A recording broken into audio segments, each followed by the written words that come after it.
I am conducting an interview with Joan Micklin Silver in New York City, New York, and today is April 5th. My name is Norma Davidoff. And for the purposes of this archive, they're asking me to ask you, we're going to start with just some basics. Okay.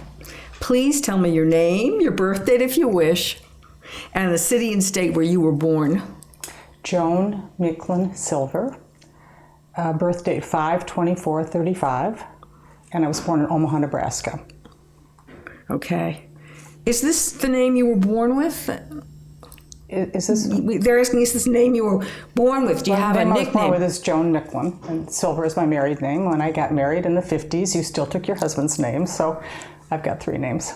Okay. And do you have a nickname? No. Okay. I had one, but you can't call me that unless you knew me in Omaha, and I left there at 17, so I don't think anybody in this room will qualify. What is your position today? I'm a freelance director, also a writer. Okay. And are you a member of a union or a guild? Belong to the Directors Guild, the Writers Guild, the Academy, Women in Film. I think those are all the film-connected things that I belong to. Okay. Now, you're a director. It's sort of an interesting question. They're asking you to define your job.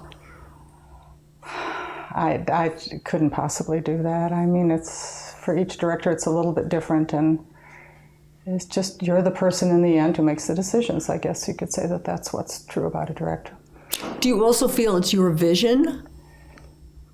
Yes, it is your vision, but you have a tremendous help from a crew of people helping you form that vision and keep that vision alive, and sometimes even altering the vision when someone has an idea that you think is more important or more interesting. Okay, we have to be careful with this rustling. Now, Joan, I kind of know the answer to this question, but I'd sort of like to hear what you have to say. Did you have professional training in this? No, in a word.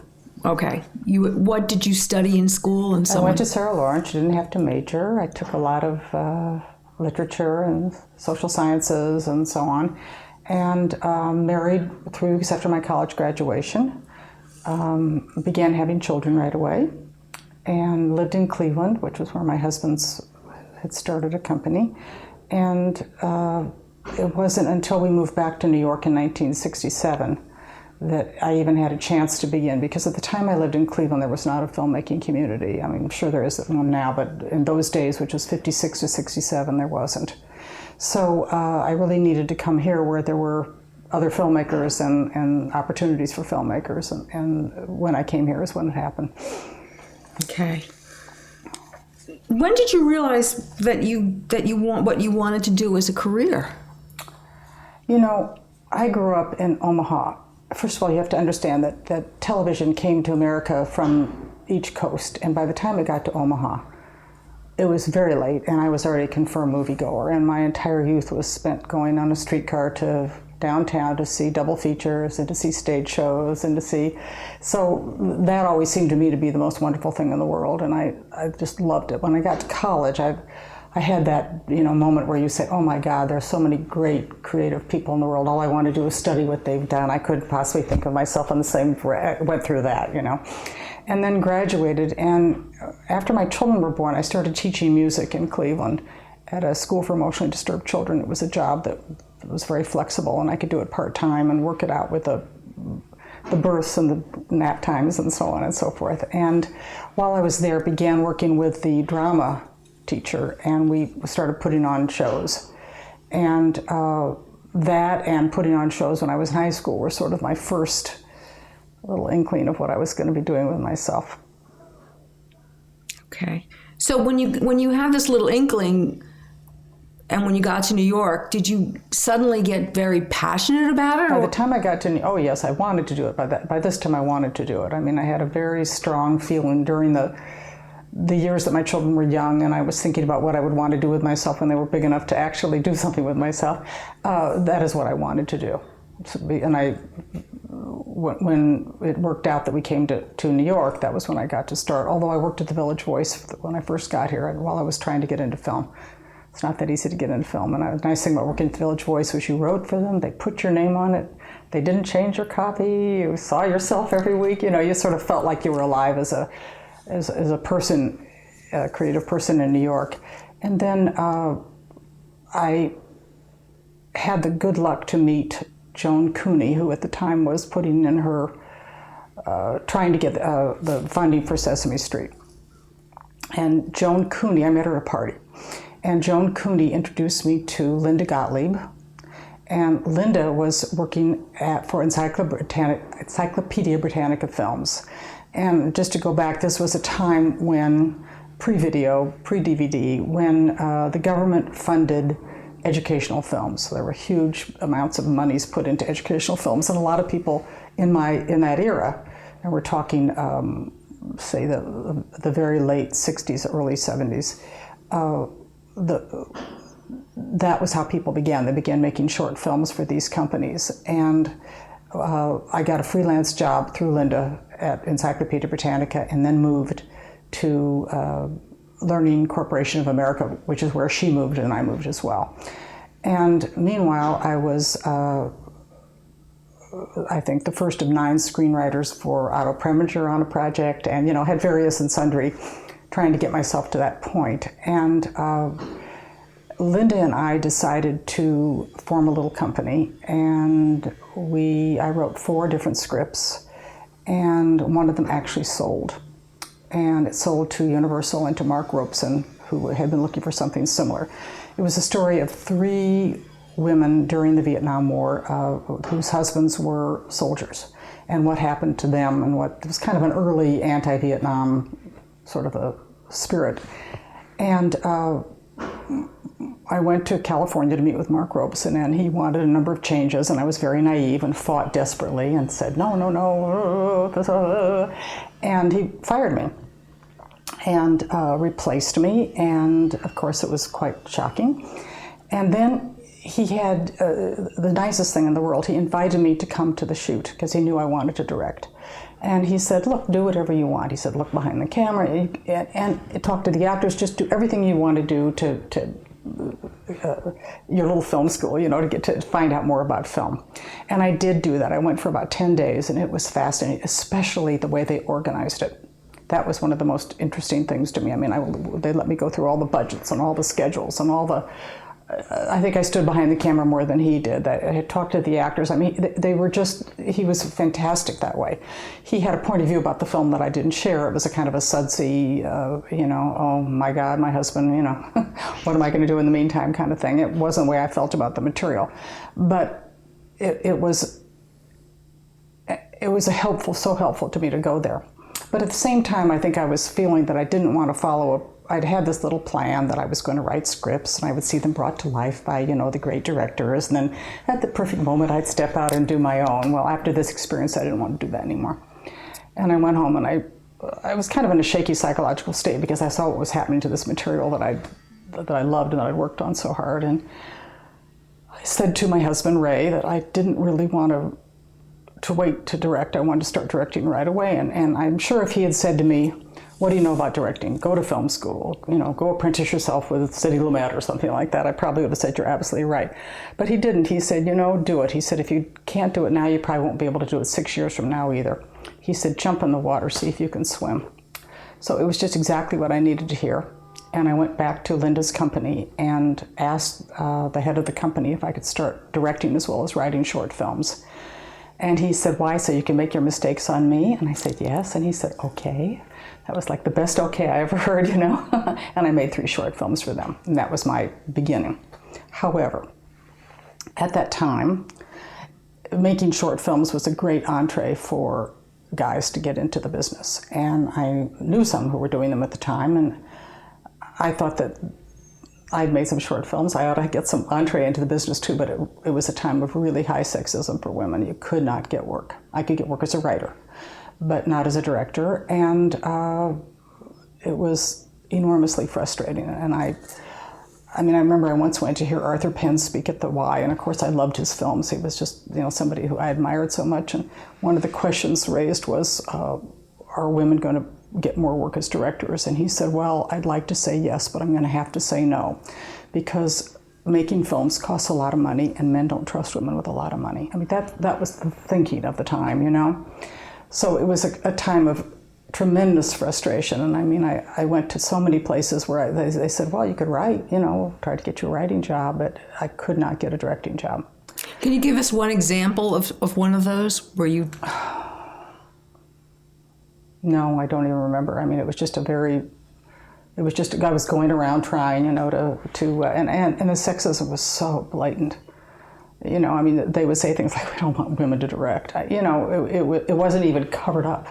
It was just very obvious. So I went home, and once again, I was pretty depressed and upset. And my husband got angry. And he said, this is ridiculous. He said, let me see if I can raise money. If you can make a very low-budget film. He was in the real estate business and was used to raising money for real estate syndications. And he said, I'll go to these people. I'll see if I can raise some. He said he thought the most money that he could raise was $350,000.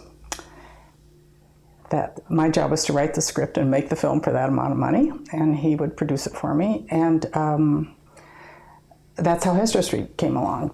And the reason I did Hester Street then is because I didn't think I'd ever get to direct another film, to tell you the truth. I mean, who knew it? In the climate, that particular climate, it was so hard for women. And I thought, well, I'll make one that'll count for my family, because my family were immigrants, and my parents were immigrants. My parents had regaled me all my childhood with stories of, you know, coming over and what it was like, and who went back and who went crazy. And I mean, just the whole immigrant experience was very much a part of my growing up.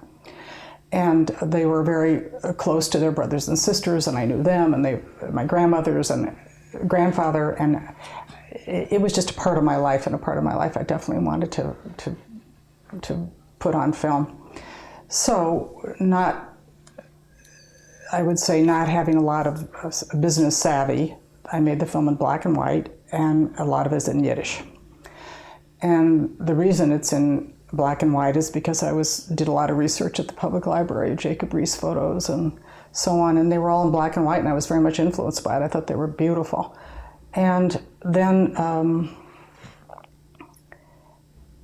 Yiddish. You know, my father came over when he was 12, and he had very distinct memories of problems that had occurred because he didn't know the language. And he had to go to work right away when he came, and he was a paper boy, and one of the stories that he told me was that he left a little wallet with some money in it on a bus, and somebody said to him, you left your wallet, and he didn't understand what they said until he got off and then finally realized anyway, I realized that language was a very important thing, and not to address it, to tell the whole thing in English seemed to me to be not true to the story that I was trying to tell. So despite the fact that it was all those things, it became a hugely successful. Carol Kane got an Academy Award nomination. I got a Writers Guild nomination for the script. I mean, it was very celebrated and played all over the world. And because, as Ray said, well, everybody's an immigrant if you go back far enough, and people connected to it in that way. And in fact, it's just had its 30th anniversary. And we were invited to a wonderful klezmer camp in the Catskills where they showed it and celebrated it. And it was kind of a wonderful thing. It was a wonderful audience for it. So that was how I did my first film. Did you feel that you tried to change? I mean, you know, one of the questions is, what was the world of film like when you got into it, and how did you try to change it for women? I didn't try to change it for women. I mean, I wasn't nearly that noble. I just wanted to get work for myself and be able to make the kind of movies I wanted to make. I'm sure that I don't really think you can say there's a woman's point of view and there's a man's point of view. Everybody has his own point of view. Everybody's an individual. But certainly, if you look at the original story of Hester Street, it's as much about the husband's experience as it is about the wife's experience. To me, the story was what happened to the wife. The story of Hester Street is a young woman who's brought over several years later with her child after her husband has already become very Americanized, has an American girlfriend, and so on. And her adjustment to this world and her discovery of what's going on and so on. And I was especially lucky to I had a wonderful cast altogether, but Carol Kane was quite remarkable. I'd seen her in a movie called Wedding in White, a Canadian movie, and I had a casting director, and I said, well, I've seen the person I'd like to play it. But he said, I'm sure she lives in Canada, and we couldn't possibly, our budget was so beleaguered, we couldn't afford to bring her down from Canada. He said, well, she lives on the other side of Central Park, for your information. So she came, and of course she was wonderful. She was wonderful in every way. But she was not at all like, in physical description, I was looking for somebody who was like the original story. I adapted a story by Abraham Kane called Jekyll. Abraham Kane was not only was it the editor of the Jewish Forward, which is the great Yiddish newspaper, but he was also a short story writer and a novelist of distinction. The Rise of David Levinsky is his famous novel. And Jekyll was one of the stories that he wrote. And one of the things that I liked about it was that it was in public domain, so I didn't have to pay for the rights of the story. But anyway, in the story, the wife is described as being dark, plump, this and that and the other thing. And I kind of was looking for that. I mean, I loved his story, and I wanted to see if I could. But when I saw Carol, it was just, and now when I look at the story, I see she was dark, but I see Carol, who was blonde and blue-eyed, look very different. I think one of the most profound moments for me in film ever is the divorce reading in that film. Did you just make that up, or was that in Kane's book? I don't think it was in the book. It was a story, it wasn't a book. But I went to a get. I went to an Orthodox get. And as a matter of fact, it was kind of embarrassing because it was of Israeli people, and they were talking in Hebrew and Yiddish, but then they translated everything, and they started doing the whole thing in English because I was there, which made me feel very awkward, I mean, I was just there as an observer. But I wanted that moment where the husband kind of looks at her. In Kane's story, he says that it takes about 6 months for an immigrant to, the Yiddish expression is oisgreen. It's ungreen himself, I guess. And of course, it happened to Carol Kane's character too, the wife Gittel. And the husband looks across the table at her, and I wanted that look, and he gave it to me so beautifully, where he was like, "Wait a minute, she looks very American. She doesn't look like a immigrant. She looks very with it and good." And you could say he was like a realization. It was too late for him. She was done with him, after what he'd done. But it was wonderful to kind of create that world. Yeah, and that moment where they say the man can get divorced, he can get married tomorrow. She's got to wait. That's in the get, and the purpose of that's saying that the woman has to wait for 3 months is in case she's pregnant to establish a paternity. Now, how has the world changed over the years, do you think, for filmmaking? Well, when I first started and women would direct, I would be there at 12 o'clock on the first day. I wanted to show the flag, but I also didn't want to be alone. I wanted there to be other directors I wanted to be a body of women directors. Well, I couldn't possibly do that anymore. I mean, there are too many women. I don't think that, first of all, there's so many other ways to direct. There's television, there's cable, there's MTV. I mean, there's just a million outlets for women to direct. And certainly they're doing better. Are they 50% of the directors? No. And I feel bad that their accomplishment hasn't been greater, particularly in feature film. You see over and over feature films from Europe, and even from Iran, and places like, countries where you would think that women are held back and don't have the opportunities. And you see work of great originality and interest, and I don't think you often see that among the things that women get the opportunities to direct in America. Do you think that's a function of the American film system or independent film? You think it's independents get the chance? Well, I think that what's happened in film since I got started in it is that the star system has so overpowered everything else. So the chances of getting your film made, if you can attract someone to it who's somehow known, if getting financing, I mean, it's just all those complications. And I made Hester Street with people who were totally unknown. And did it well. Oh, thanks. Now, did you find work in the industry differ for racial or ethnic minorities when you started out? Oh, I don't really know the answer to that question particularly. I mean, I wasn't paying that much attention to it. I think historically, Hollywood has been run by Jews, and the Jews have often been nervous about Jewish material and don't feel comfortable with it. And one of the things I want to say about Hester Street is that I tried to get it distributed everywhere and nobody would touch it. And the only possible request was, or the only possible offer was somebody who wanted to cut it up and put it out on the synagogue circuit, put it out in a reduced, 45-minute version, put it out in the synagogue circuit. And once again, Ray came to the rescue. We were invited to Kane, and there sold enough foreign rights to open the film, and he opened the film. He called John Cassavetes, and who was the famous, independent of the time, and John Cassavetes couldn't have been nicer and said that he had a couple of guys that were working for him that had just finished doing Women Under the Influence, and he would send them to New York, and Ray could, so if it had failed in New York, we wouldn't have been able to do it. I mean, it was lucky that it happened, but Hester Street had one of the great opening days of my existence, because the conventional wisdom was you don't want it to be terrible weather. Nobody wants to come out. You don't want it to be too nice. Everybody wants to go to the park or do outdoor things. So the ideal thing would be sort of, kind of gray, kind of coolish. That gives you a better chance for a first day audience. So we woke up it opened on a Sunday at the Plaza Theater, which is no more, but it was then at 58th between Madison and Park. And it was pouring. And Ray said, one of the guys that he'd hired called him and said, "Are you going to come down?" And Ray said, "No, I'm not. I'm going to watch a football game. I'm not going to, stick my finger in the pencil sharpener. I'm not going to do it." And the guy said, "Well, I think you should come down, Ray. There seem to be some people here."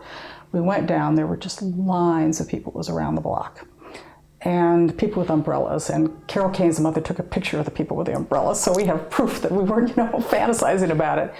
And I guess it sort of, the word got around because it had played at a number of film festivals, and it kind of was about something that a lot of people wanted to see a movie about. Not that Hollywood knew it, but that's the way it was. And then after that, with that success, I thought, well, I'm certainly going to be able to get a chance now. And when I was in Cannes, I met a guy who'd been a reporter for the Phoenix and the Real paper named Fred Barron, and he had a script that I liked a lot called Between the Lines. And it was about how these independent newspapers, and I had worked with the Village Voice, became co-opted, and what happened to them when they got sold to big entities and corporations and so on. But it was very funny, and it was an ensemble piece, which I thought sounded like a lot of fun. I love working with actors. So I was invited to a couple of studios to say, what do you want to do next? And I said, this is what I want to do next. And they would say, well, what else do you want to do next? And, I wanted to do this. This is the thing I wanted to do. So Ray said, well, let's take our share of the profits of Hester Street and let's do it. So we did. And that was I think the part of that experience that was just the most unique to me was that it was just a fantastic cast. It was all young people who went on to become, extremely wonderful actors. I mean, they were wonderful actors then, but they became known. And we did a lot of the work on the script by improvisation, which was tremendous, very exciting. And 2 of the weeks we shot in Boston because it was set in Boston.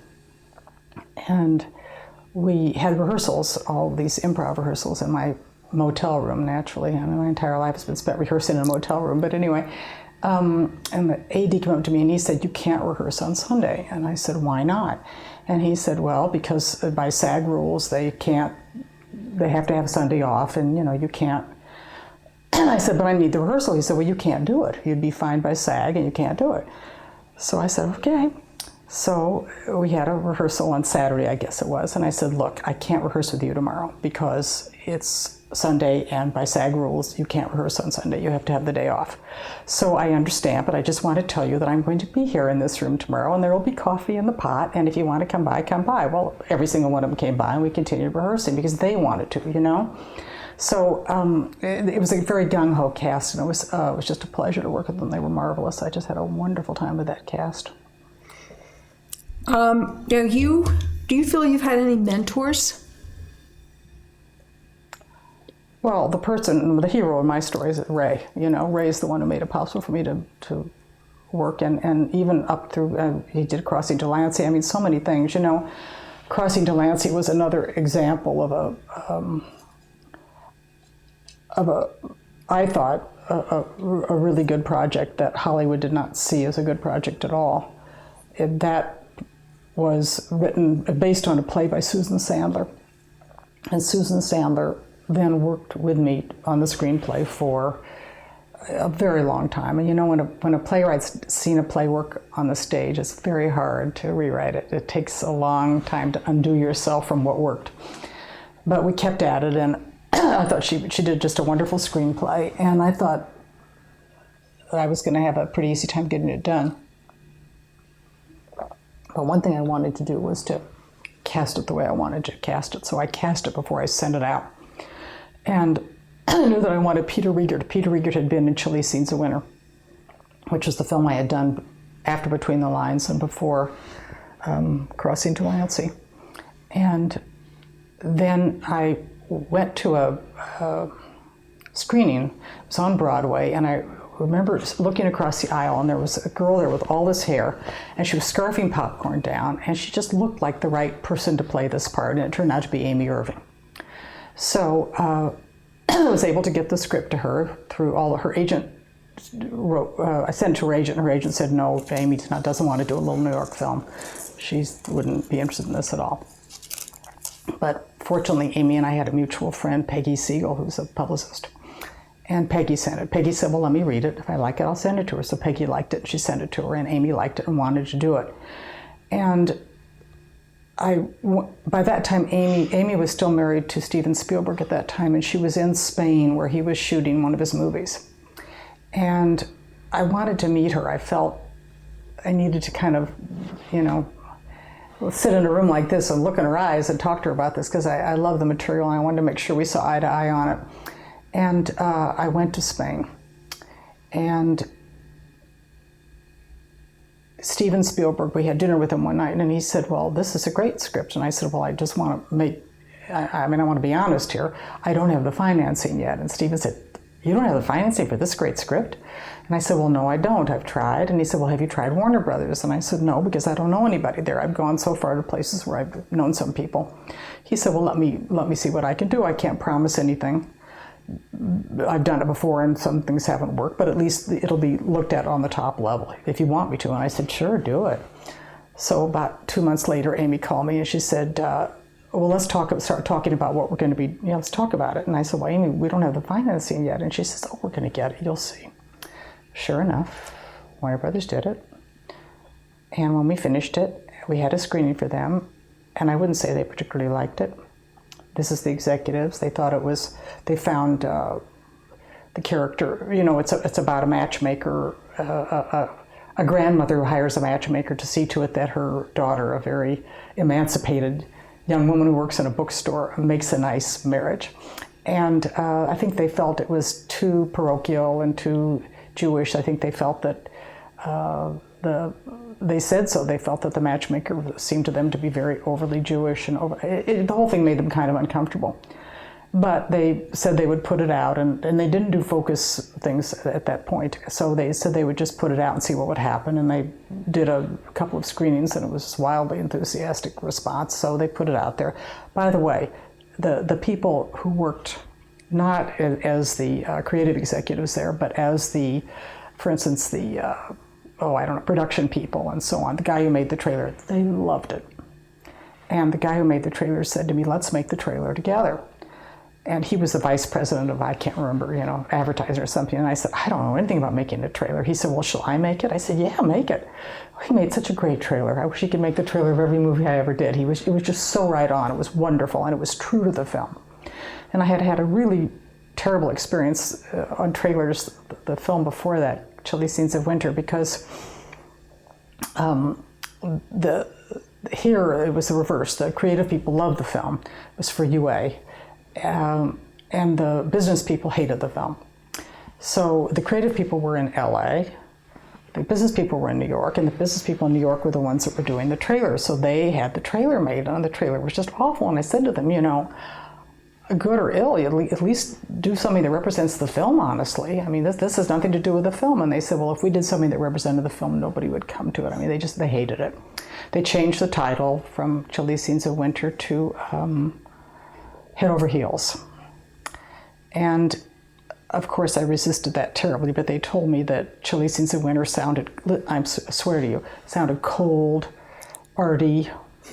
Connected with my name, it would be even worse because I was known for, you know, arty films, which I didn't exactly think, but that's what they said. So, you know, I barely had time to, I mean, I finished it, they rushed it out, it failed, but they had a classics division, and the classics division loved the movie. And the classics division pressed for a re-release of the movie, which happened. And the only proviso was that they wanted to change the ending. Chilly Scenes of Winter is adapted from a wonderful novel by Ann Beattie. And in Anne's novel, it's about a guy who loses a girl and wants a girl and can't get her, and finally, at the end, he gets her in the novel. And I followed the novel. But in fact, this is sometime later, after when I would be showing the movie to film schools, it was clear to me that what you wanted was for him to get over the obsession, not to get her back. You wanted him to be free of it and to be able to move on with his life. And so I said, well, why don't I just lop off that last scene? So I did. And it represented, I think, something that was truer to the spirit of the film. And it's probably something if they hadn't rushed it out, so I would have had a chance to screen it for people, and I would have found that out. It would have happened that way. But that's the version that everybody knows. So and they restored the title. That was their other requirement. Now, about women in film, when did you join and why? Women, whatever year it began was the year that I joined. And as I told you, I wanted very much to be in a community of women making film. I didn't want to feel myself to be out there, who wants to be the pioneer or I wanted friends who made films. And as a matter of fact, I would like to say that two women filmmakers were extremely lovely to me when I started out. One was Shirley Clark, great documentary maker, and one was Barbara Loden. Barbara Loden was just making Wanda, and I have no idea why, but we met, and she insisted that I sit on panels with her. I hadn't even made my movie yet, I mean, it was just the way she was. She was just a wonderfully generous, and she was married to Kazan at the time, and when we finished Hester Street, I said, Barbara, I really would like your husband to take a look at the movie and the rough cut and give me any ideas. Yeah, she says, okay. So he came. He gave me some good ideas and I used them. Wow. Now, has women in film met your expectations, and if so, in what ways? I feel... The hands... I'm sorry. Has women in film met my expectations? I think Women in Film has grown so beyond my expectations. I mean, Women in Film is a huge, wonderful organization that serves many women, all sorts of filmmakers, people in all aspects of film. And I feel a particular tie to it because it was there at the beginning when I got started. Every once in a while I read their programs, and I go to one, I read the booklet and go to the programs, but I would say it's exceeded everybody's expectations. I mean, it's huge, and it's just women in so many different aspects of film. It's wonderful. Can I stop for a second? Go ahead. Okay. Joan, did you ever change direction in your career? Well, I tried to get work from the studios and did do some work at the studios, and that tended to be films that were not necessarily the kinds of films that I might have made if I had, started the whole project myself. And then cable films came along, and I got a chance to make a number of those, and some of them I liked making very much. So that was a change. And And now I've started making documentaries. That's a change. So, yeah, those are the changes. What made you want to do documentaries? Oh, I love documentaries. To me, in the best of all worlds, you'd see a great documentary every single week on television, or twice a week. I just love good documentaries, and I think the world's catching up to me. I think everybody's starting to love documentaries. But it's a different kind of filmmaking, and to me, it's just a very interesting kind of filmmaking. I love good documentaries. I've always loved them. Now, they've asked about how you balanced family and work roles. What trade-offs or sacrifices did you make? Well, first of all, it's no longer a question. We have three. Ray and I have three daughters. All our daughters have their own children. Our oldest grandchild is going to college. I mean, this is a long, so we're talking about balancing it. And when I started, even the kids they weren't babies by the time I made my first film. So the other thing is, unlike a person who works for a corporation perhaps and never goes to work, every day from 10 till 7 or something like that, it's seasonal. You make a film, and during the time that you're shooting, you certainly aren't available to your family or anybody else. But then it's over after several months, and then you have a more normal, editing schedule, and you're there for your family. So I had, my mother was a widow, and she would come and stay and help with the kids, and she was a great mother, and I said to her, "You're going to make it bad for me." She would make, 3 different dinners if that's what they all wanted. She would sew costumes for them. I mean, she just was, she was a great mom, so I don't think they felt the lack too badly, and Ray was there, of course. And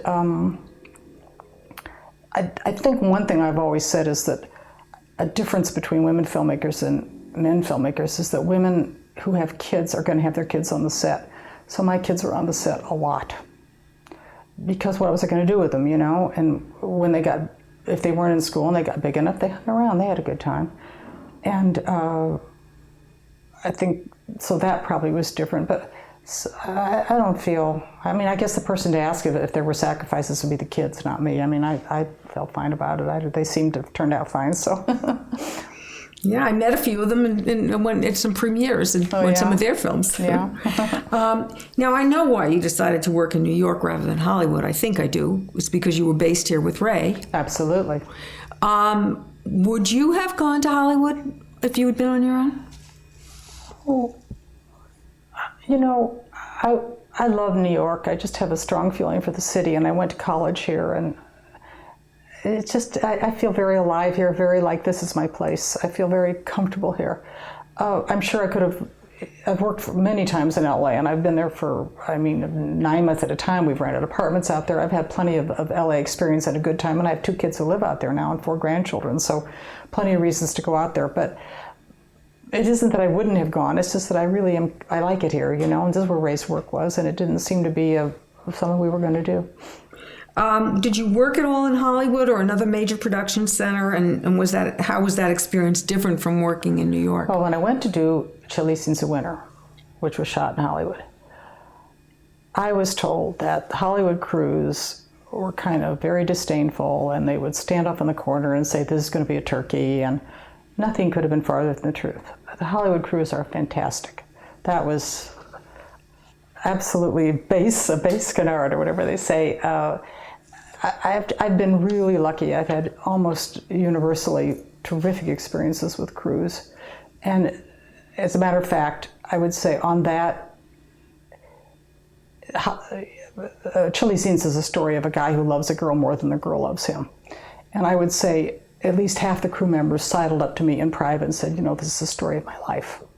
Because it's the story of everybody's life. Everybody at one time or another loves somebody more than somebody loves them. It's not, but they were so into it. They were great. And I haven't had any bad experiences with crews.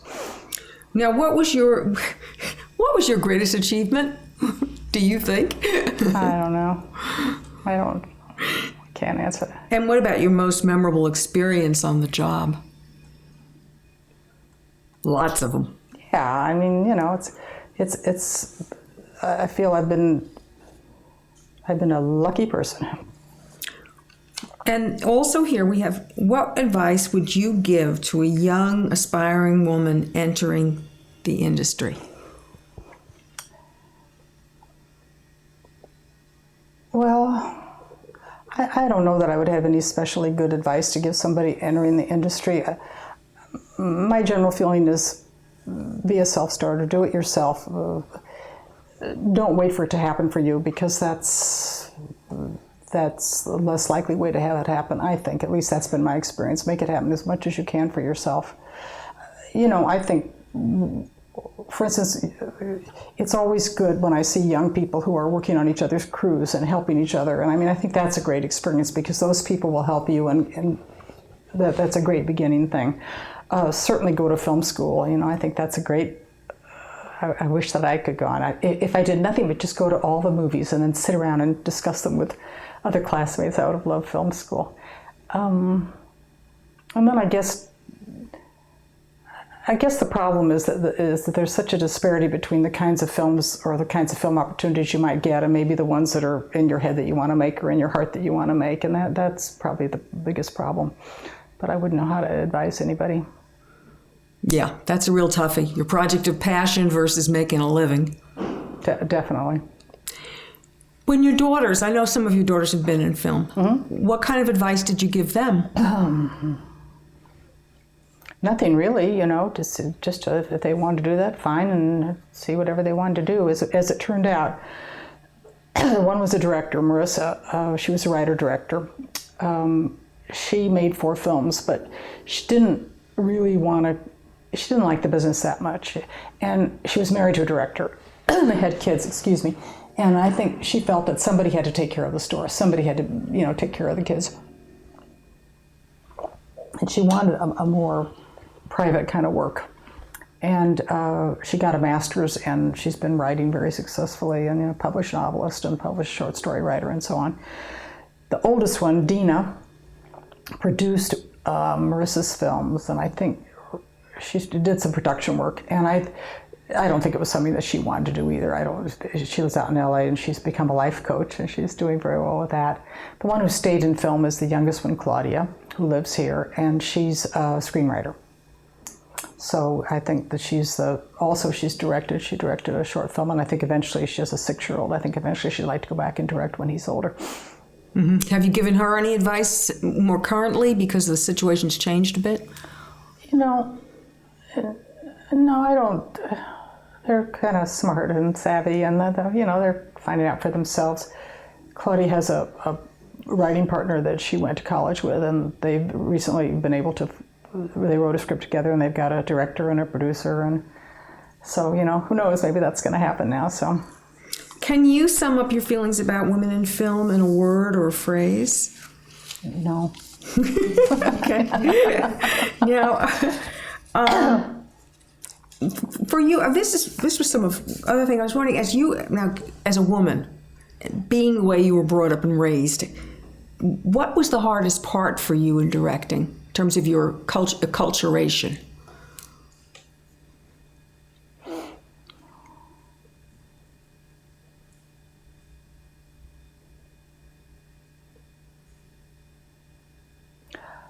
I know this will sound hard, or odd, but it really felt right for me to do this. I really love being the person who in the end gets to make the decisions and have it become the way you want it to be. And that urge is an overpowering urge that I have that makes me want to make films. I don't think I can give any more of an answer than that. Now, and about being a woman, is there anything about being a woman that do you think helps you as a director? Well, crews have told me that one advantage that women have is when they don't know how to do something, they say, I don't know how, or help me. Whereas a lot of males, they don't want to seem as though they want help or that they don't know how. So, and I've always noticed that with, it's the fact that men don't like to ask for directions when they're driving or something like that. I think that's been pointed out to me to be one difference. No, I don't think it's men and women. I think it's individual personalities. I think there are probably men that I'm more like in terms of style or way I like to work than some women, or vice versa. It's who you are, what your whole personality is. That's what. Don't you agree? Yeah, she's nodding. How would you describe the film market today as opposed to when you first started? Well, I started in the 70s when it seems there was there were some great independent films being made, and there was a lot of excitement about independent film. I think that's, now the industry seems to be very much controlled by this star thing, and I don't think that's been very good for the industry or good for the filmmakers or even good for the stars. Now, you've done a number of films about families and relationships. Is that because you're comfortable with that material and you care about those subjects, or is that what sort of come to you? Or, you know, I don't. I once read this thing that Stanley Kubrick said. He said, it's hard to explain why you like this film or another, why you want to do this project, not that project. It's just that you fall in love, and you can't explain it any better than you can explain why you fell in love with this person and not that person. Honest to God, that's the way it is. I mean, I don't ever sit down and say to myself, I'm comfortable with a family story. I think I'd like to, it's what comes your way or what, I mean, I happened to read Chilly Scenes of Winter, you know. If I hadn't read Chilly Scenes of Winter, I wouldn't have been, you know, made that film. So it's just, I don't know, it's a haphazard thing. Charms for the Easy Life, I know you like that a lot, that film, and I loved it when you did it. Thank you. And I was just wondering, was it because it was generational, or what was it that... I liked, Charms for the Easy Life is about 3 generations of a Southern family. Jenna Rollins played the grandmother, who was a healer. Mimi Rogers played the mother, who was kind of a, I don't know, kind of a free spirit, kind of a kook, really. And Susan Mae Pratt played the daughter, and she becomes a doctor at the end. She's interested in following the grandmother and the kinds of things the grandmother wants to do. And the thing I liked about it was I just liked the material. And Kay Gibbons wrote the novel, and I think the only thing I had to do with the script was to return it as much as I could to the novel. It had gotten a bit away, and I think trying to bring back some of the things that were in the novel. And it was period film, and it was made in Toronto, and it was fantastically easy to find the period things that we needed in Toronto at that time. So that part of it was quite exciting too. And I love my crew, and I'm had a wonderful time with it. I don't know, it's just one of those ones that just worked nicely, and I really enjoyed it. Susan Mae Pratt, that was the first time I'd worked with her, and I hired an actor to play her boyfriend. And I thought they were the cutest couple I ever saw, and in fact, I was right, because they started going together, and they're about to get married, so, they consider me their godmother. Wow. That was nice, wasn't it?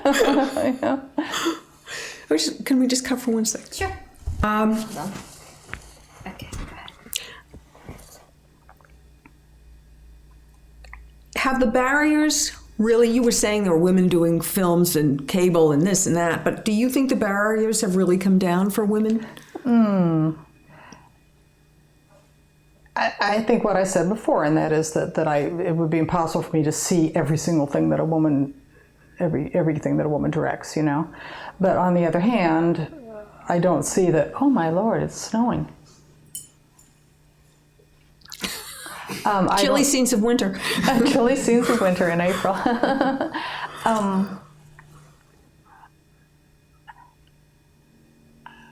I don't see a tremendous amount of women having opportunities to direct or being able to direct. And I mean, 50% of the people are women. And I can remember being interviewed when I did Chilly Scenes of Winter. That was in, 1980 or something.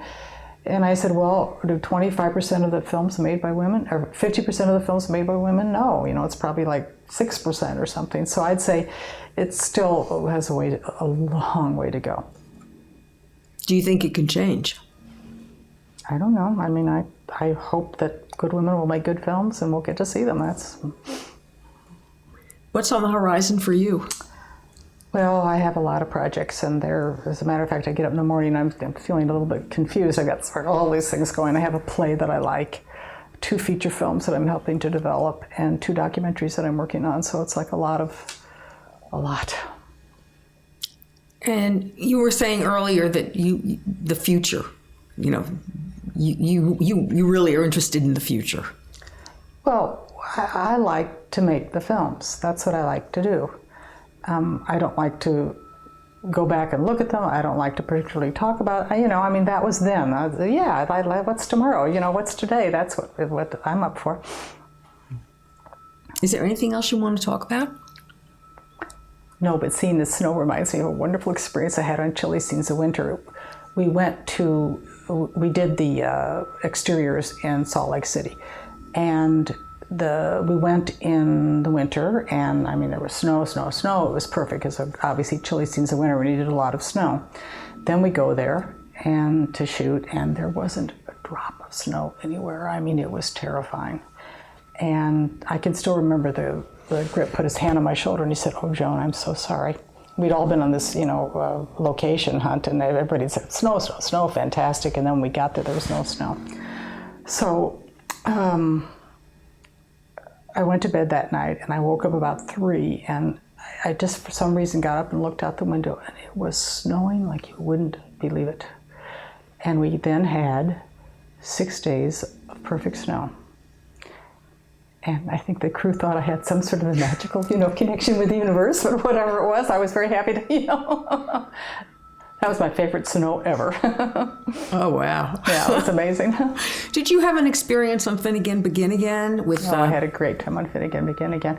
Finnegan Begin Again was for HBO, and it was with Mary Tyler Moore and Robert Preston. Robert Preston, the late Robert Preston, who was one of the great they were both marvelous. They were marvelous to work with, and Sam Waterston was in it as well. So I had just a terrific group. But we had our read-through, and we were making it in Richmond, Virginia. And after the read-through, Mary Tyler Moore said to me, "May I speak to you?" And I said, "Yes." She said, "I'm very unhappy and I'm going home."